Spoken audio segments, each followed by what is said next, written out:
Сиздин денеңиз кандай болсо, качок болгондо эркек эмес, ал дагы болуш керек. Эркектик рухуңуз болуш керек. Эркектик рухуңуз влияние кылат. Денеңиз влияние кылбайт.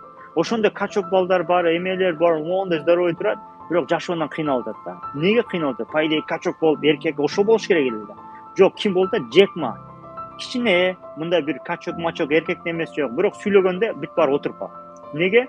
Ал Али Бабаны туруп койду. Илон Маск, булар моундай качок мачо эмес. Неге? Акча кылганды билет да. Эркек рухуңуз өнүк турушуңуз керек. Духумду өнүккөндөн кийин жетет. Бир жерге барганыңызда сиздин сүйлөгөнүңүз, кылган поведенияңыз, отношенияңыз, характериңиз наркы адамга аябай влияние кылат. Даже динде айтылат. Не дейт? Соопко определенный даражага Кудайга кылган ибадаттарда эмес, адамдын кулк мүнөзү, характери жеткирет.